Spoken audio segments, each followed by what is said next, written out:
Anywho, so on this episode of Clinically Press, we're talking resolutions, and by the time we probably get this out, it will be plenty past the new year. Your February resolution. Hey, February's a solid shot for it. Yeah, we can go with that. But also, we really want to talk about, I think, how we don't necessarily like the resolution thing. I know we're not the only people to talk about it, but we at least wanted to give our perspective.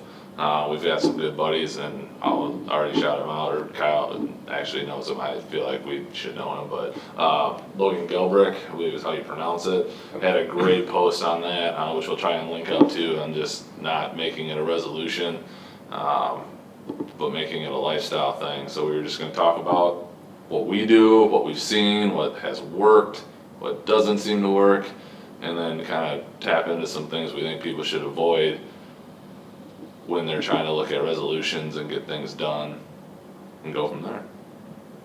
Perfect. So, that being said, that's it, right that's there. That's it, we're done. Just make it a lifestyle. Yep, make it a lifestyle. I know one, and I listened to another podcast, Kyle Lopez is a big reader and social marketer, and he's just all over the place, and he's got a really interesting backstory, but his big thing, I know I've seen varying things on it. We were talking about it earlier, the habit thing, like how many days consistently it takes to make a habit.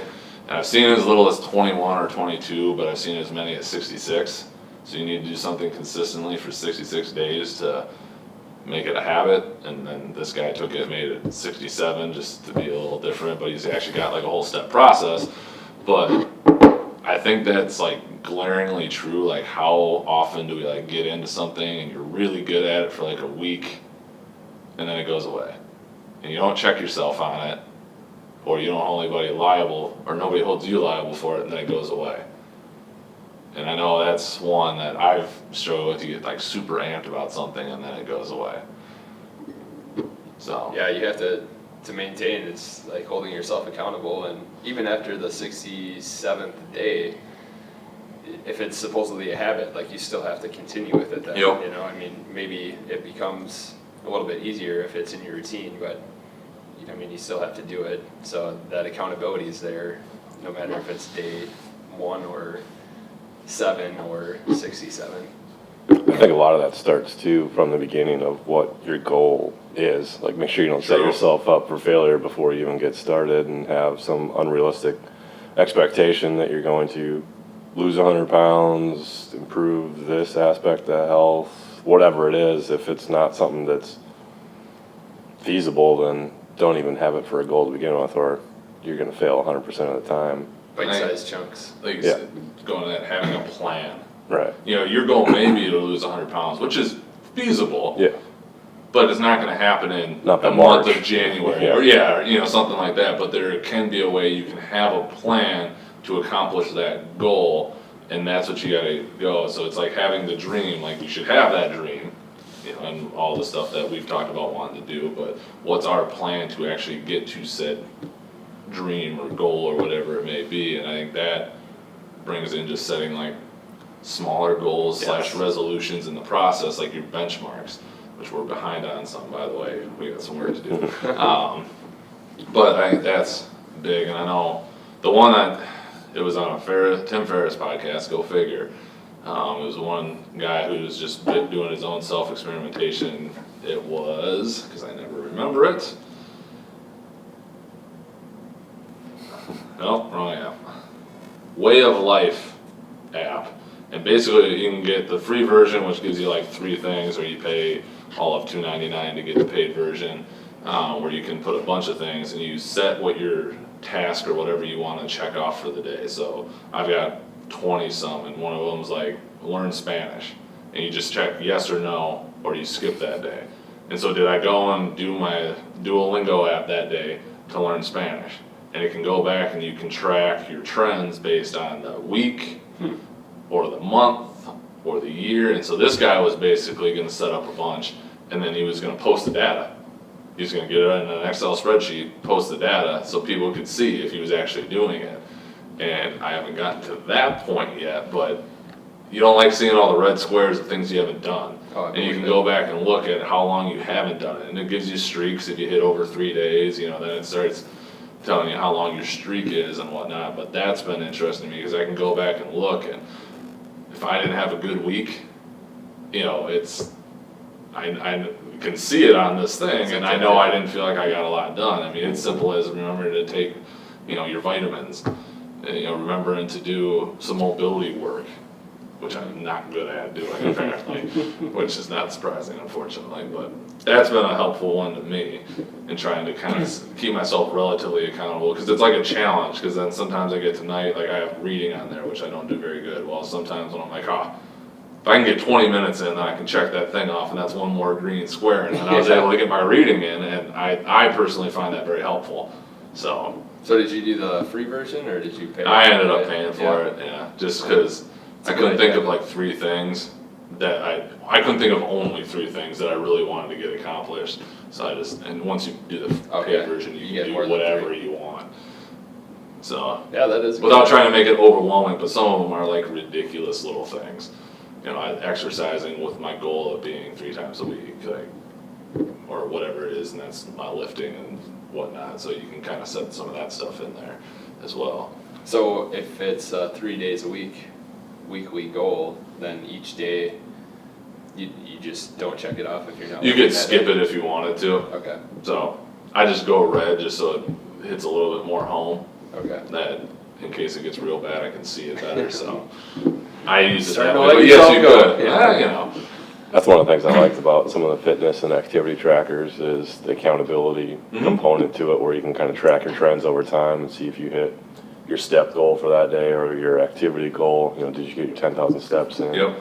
And then the social aspect of that as well. So The you competitions. can, challenge people to competitions. You kind of have friend groups, and you can see who was slacking, who's killing it every weekend, or you have that one friend who is an avid runner and just dominates every weekend Those step shares. challenge. Yeah, exactly.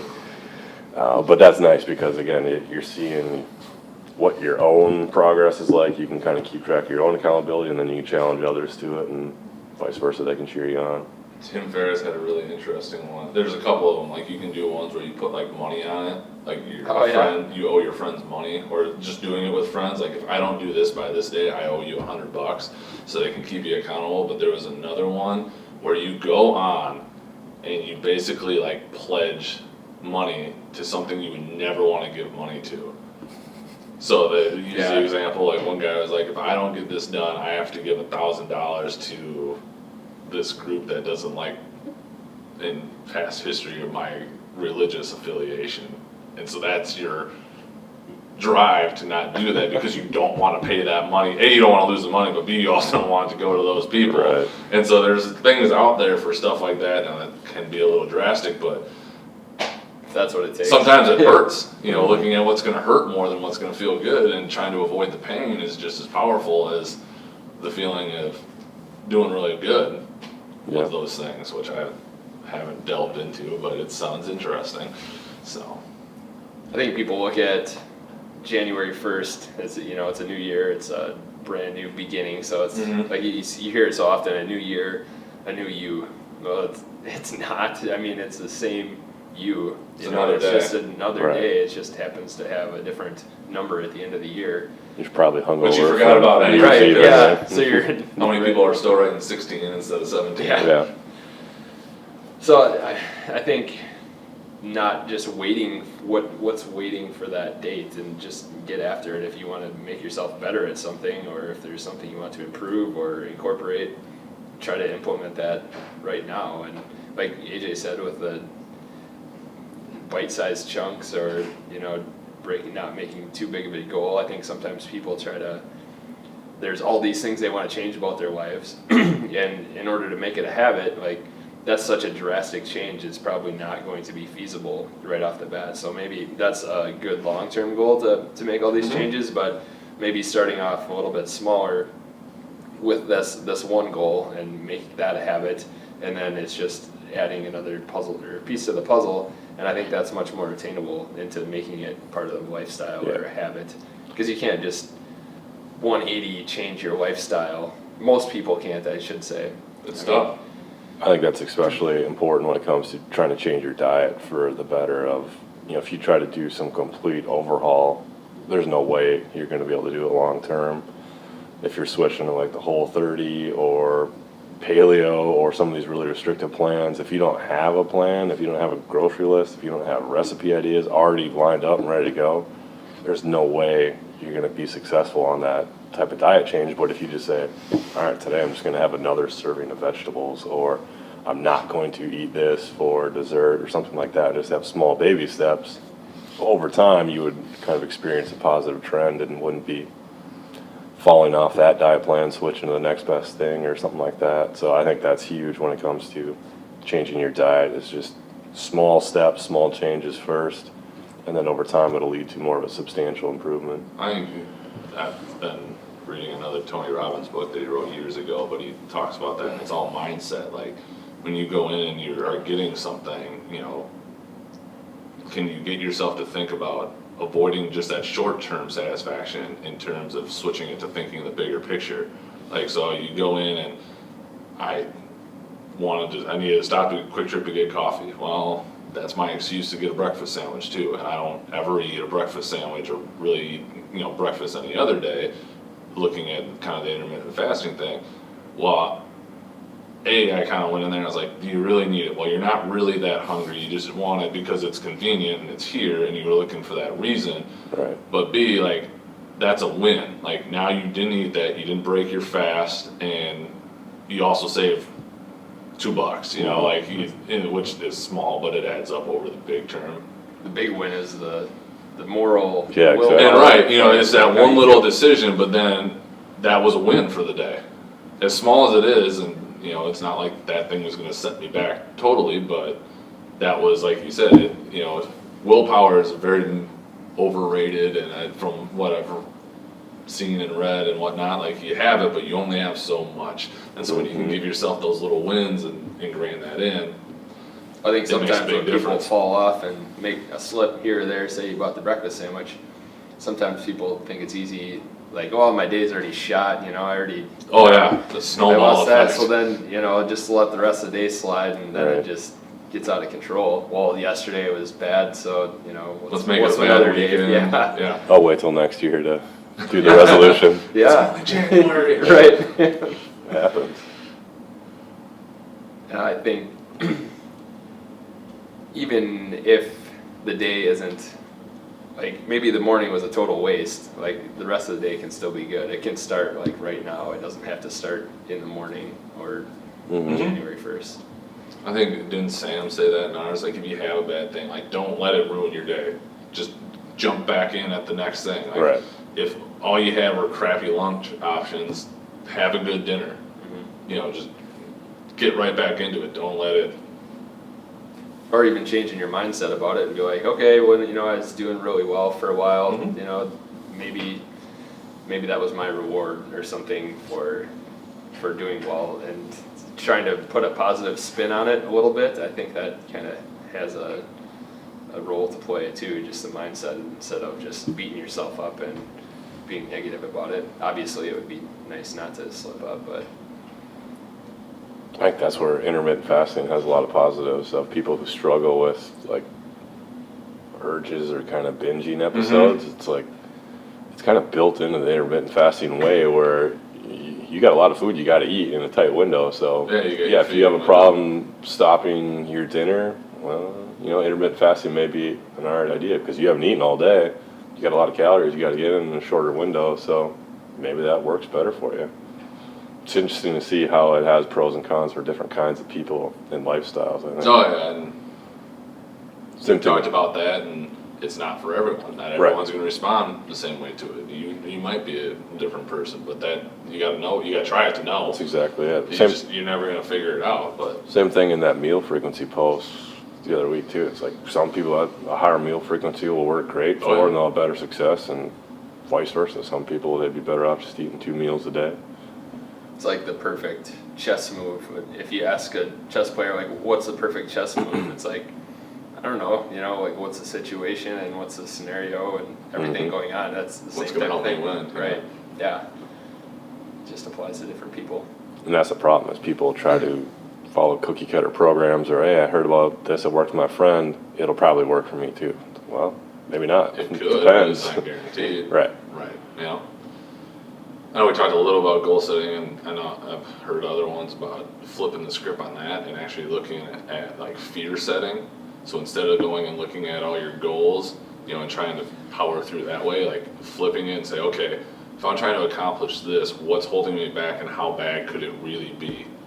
So if you want to start a business and you can invest, this much in, well, if it flops and you're only out this much, in the big scheme of things, is that really going to put you into a financial strait, or into a bad position, or like on those different things like weight loss, like what's my biggest fear of trying to go and do it? And sometimes if you can talk your way behind that and you look at what's the fear, that you got to eat more fruits and vegetables or something like that. Like if that's if that's what's holding you back, sometimes just flipping the script on how you look at it can actually be like, oh, that's really not that bad. Like, or working out for the first time. Everybody's afraid of getting injured, but if you go and you really kind of look at it and talk to some people, what's your likelihood of getting injured going to the gym? I mean, it can be bad, but if you're smart about it, as we kind of talked about it, and it's a progressive small goal thing, you were just referencing a guy you were working with that's deadlifting an incredible amount of weight. Well, he probably didn't go from none to that, and he's just progressively built up, and you found that that's what works. Right. But deadlift might not work for Kyle and his long, lanky arms. It just might not be a thing. Yeah. Plus, if you're gonna get injured, I'm sure the injury is something you're probably gonna be able to overcome, as opposed to if you're not exercising or eating well. Right. Like the stuff you're gonna be dealing with. Yeah, the there's- alternatives. Yeah, a lot worse. I mean, we've talked about the Simon Sinek with the why. Yep. I think that's super important for people to look at when they're making a resolution, because you can't just plant motivation in people, and that's something I wish I could figure out how to do. But I mean, they've got to want to make the change, and I think they have to like evaluate why do they want that change, like what's ultimately like the driving force for them wanting to do that. And if that's not really there, or they don't understand that, I don't think it's a resolution that's gonna stick. Right. And the hope, I guess I got an example of that. So I'm working with a client, and she's going on a big trip to Hawaii in March. So like that's her motivators. I want to get this certain physique by the time I go on that trip. That happened for my trip. Well, my hope for her is that is like a stepping stone. She, along the way, will hopefully develop all these positive habits, eating better, exercising right. So once that trip comes and passes, she can just keep on continuing those, and it's not just an end goal like, oh, I did it, went on that trip. You can reframe Now I your can goal stop. like you now hit the trip. Well, summer's only a couple months away, so why not keep going so you're ready for the summer? Right. Sure. And then There's just always that's your another goal. next step. Well, you already worked as hard to look as good as you and feel as good as you are now. Let's keep that thing rolling. Yeah, And exactly. go rock it out at Pettibone Beach. Yeah. And then after on that, the boat on Mississippi. yeah, maybe a training program or something just to keep her accountable. Just so there's always something, because Yeah. then there's motivation to actually follow up. Right. It's interesting because I feel like the most, I don't know even what the statistics are, but the most made resolutions are probably dietary and fitness related. Yeah. I couldn't. Yeah, I don't know what else. I mean, I'm sure there's other ones, but sure. I feel like that's the big one. It's interesting that it always comes to that, like people just fall off of those aspects of their lives that they need to feel the desire to change that so much, as opposed to maybe, I don't know, other aspects of their lives.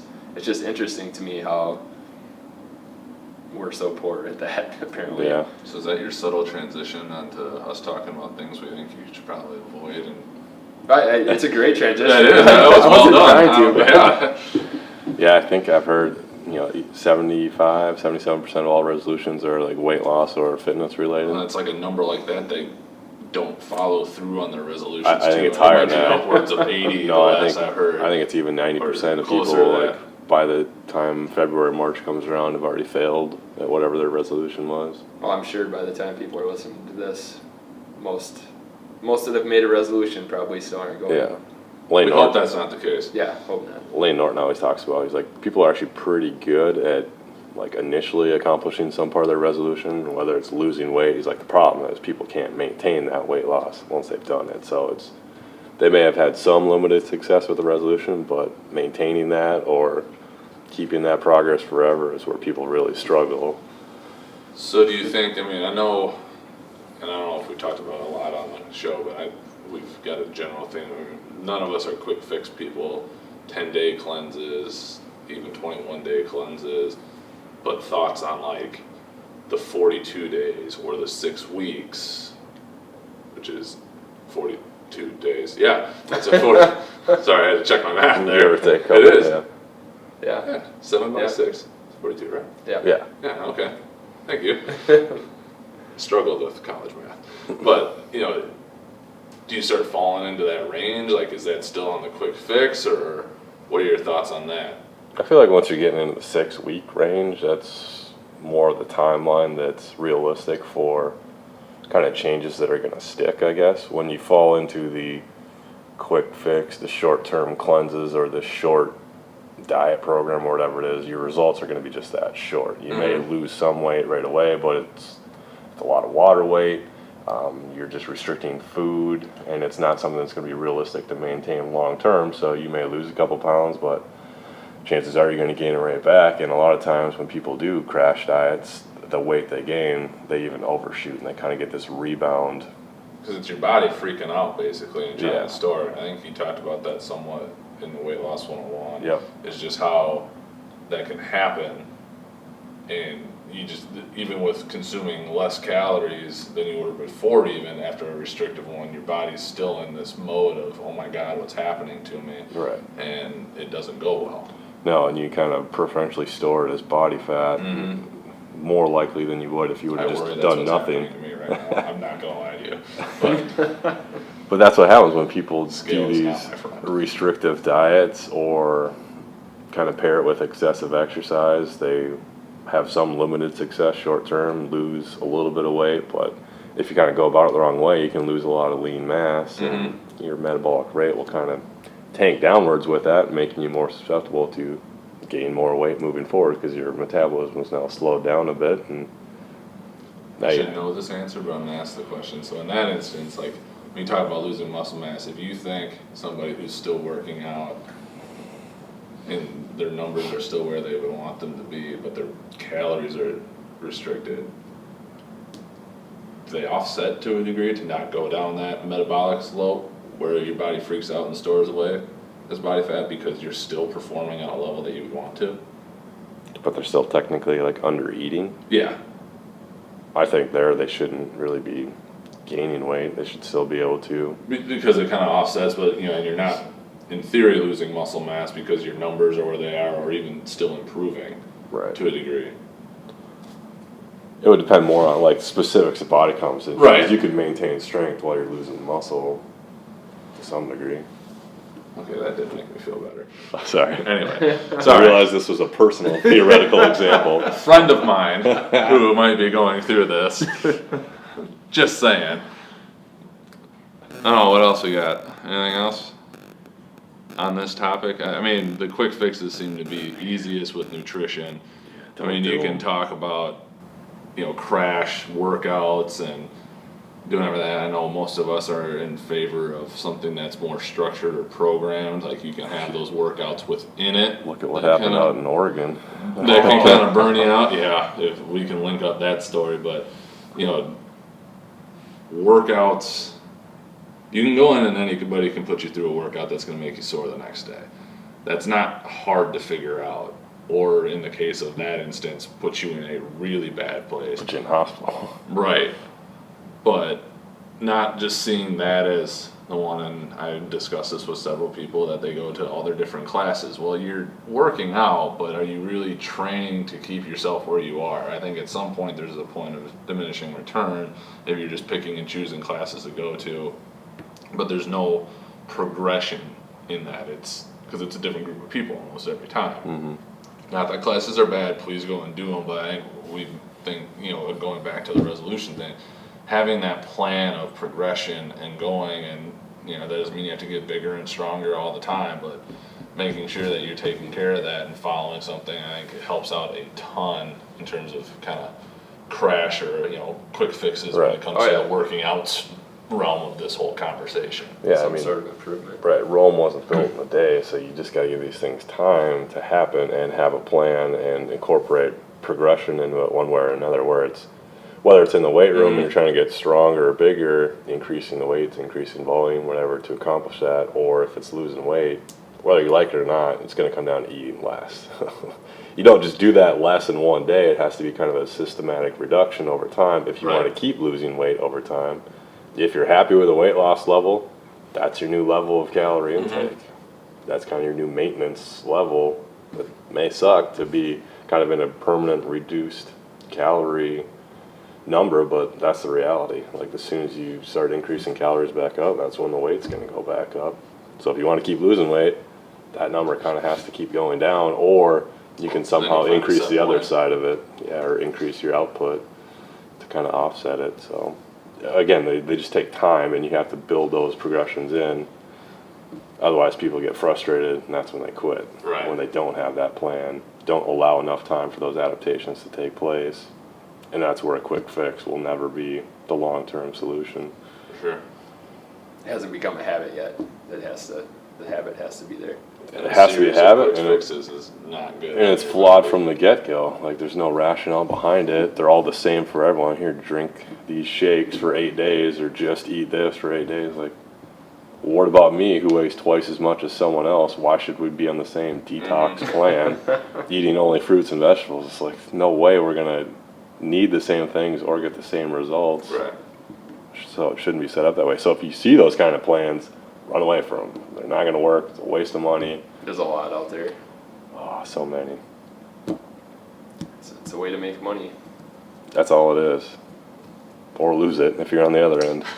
Yeah, right. True. Very, very true. You got anything else? Yeah, what do you see in your world for resolutions in your profession? You see people come in with, Hanging and anything like that? Like, I don't see a whole lot from the resolutions side of things. I mean, I'm sure we could do more. I know there's practices that do, kind of a new year, new you type thing. We don't do much of that. I mean, I thought the Weight Loss 101 was good because it was, like you said, a long term. It was a lot more education. And it was kind of like empowering people. give you the tools to do it on So I your think own. something like that is really Yeah. good. Yeah, we don't do a whole lot with that, but I know that there are places that kind of do a nutrition type thing. I know there's places that do what we just mentioned that people shouldn't do in terms of the quick fixes, or maybe they're in with a certain supplement company that promotes a quick amount of weight loss, or I don't know. I think just finding what works best for people and how that fits into their schedules and their lifestyles, and whether that be their work routine or whatever. I kind of deal with it all year long, I guess, because people come in with a certain condition and we're trying to incorporate, well, this is why you're here because these things are going on. Maybe you don't have enough hip mobility or whatever, so we're gonna give you this stretch is like super specific to you. Like this stretch is going to help you. We try to limit it to 1 or 2 things that they can sustain, because if we give someone 6, 7 things, I mean, sure, those are going to help them. Give them but- 1 or 2 things they can do really Yeah, well 1 or instead 2 of 6 or things, 7 then things those- that they're not gonna Right. hardly do at all. They become overwhelmed. It's like, oh, I got to do my exercises today. I don't have an hour to do them all, so I'm not going to do any. Whereas if they can just do 1 or 2 things, I think that's really helpful. For sure. So, I don't know. That we had a patient come in a couple weeks ago, and tough schedule because he has to get up and leave for work at 4 a.m. and then he doesn't get home until 7 at night, and he's wanting to, he's working on the road and stuff, so it's hard for him to to eat well, and it's trying to incorporate some ways that he can create maybe some food that he can take with him, or make something before he goes, and that it's going to be a little bit better than stopping at a convenience store and picking up a quick trip breakfast sandwiches or whatever, and then that for lunch. So how will that work Whatever into they his have for a lifestyle? dollar. And Worst then thing, but best thing ever. for exercise too, I mean, that's tough because he's tired when he gets home from working manual labor all day, and Right. I think like for him specifically it was just he's getting a lot of physical activity throughout the day. He's tired, so just making those dietary changes is going to be make huge all the for him. difference. Yeah. So I think it's more just on a yearly scale than this time of year for us, anyways. This time of year, it's a lot of ice falls. I was just going to ask that. Snow shoveling. I bet. God, the roads have been slick. Oh, lately. it's entertaining up here. Man. Well, anything else that you guys want to cover? Pretty simple, I think. Don't do a detox or cleanse. That Yeah. I guess that shouldn't be confused with some of the calorie restriction or the fasting stuff. That's different. That has a certain purpose and some promising research to support it. I think So like that's we've said in a lot of things, but whole food should still be the staple of your diet. Yeah. Like we've talked about the supplements and things like that. Yes, we still believe in the supplementation, but just as that, right. as the supplement to the diet to potentially fill things that you're just not going to get enough of otherwise. Hence this time of year, vitamin D. I see 12 minutes of sunshine a day if I'm lucky. If that, yeah. So me taking vitamin D is something that's almost required, and really for almost anybody up in the north, Right. that even if you're outside all day, you're probably not exposing enough skin to generate what you need. But so to not get those confused, but to not make it so everything that you're relying on for your calories is through Some a shake or or, a drink or a powder or something like that. Right. So yeah, I think that was a very good clarification. Absolutely. And then even getting back to like the intermittent fasting and like alternate day fasting and things like that. Like, again, that's not something you would do all day, every day, but Check with your doctor. yeah. Hopefully they're open to it. Hopefully. We know a good one in the area. Yeah, If you wanna- exactly. There you go. If you want to get checked by Ask a the doctor. right kinda Just let doctor. us know. But Yeah, yeah. 'cause it's coming up, like we said, coming up with a plan, figuring out how to hold yourself accountable, Yeah. whether it's through friends. I mean, money is a powerful motivator. Through an app, something like that. I think that's the most helpful way to do it. What gets measured gets accomplished. That's very true. Great point. So And baby steps. Yeah. Take time. it'll get there. Sweet. Well, that being said, when this comes out, we have already launched our clinically pressed incentive program. All we're looking for is for everybody that enjoys our stuff to share it with your friends on Facebook. Make sure it's public so we can see it. Thank you, Erica, who's commented multiple times on that for me, helping me out. Retweet us on Twitter, mention us on Instagram. We'll track it. At 10, we'll get you a card, decal, or wherever you want to put it, and a sticker. Pretty simple there. And at 25, it's a baseball hat, a stocking hat, or a t-shirt. And then at 35, your choice of one of those three again. And if you go beyond that, we'll come give you a hug or shake your hand if you're a little more comfortable with that. So, well, thanks for checking this one out, and we'll talk to you guys later. Good luck with the resolutions. Yeah, That's right. for sure.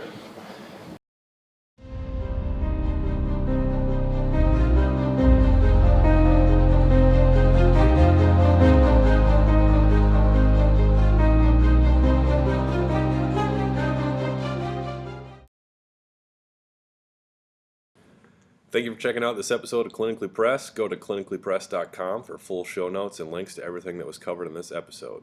While you're there, you have access to all of our episodes, insights, and shorts. You can find Clinically Pressed on YouTube and any other podcast outlet. If you could give us a rating, thumbs up, or review on how we are doing, we would greatly appreciate it. To get more free content delivered to your inbox, sign up for Total Athletic Therapy newsletter. You'll get direct links to all Clinically Pressed episodes, reviews on some of the latest research in health and performance, and links to related podcasts and other items meant to help you make the complicated simple and optimize performance. Thank you for listening, and see you next episode.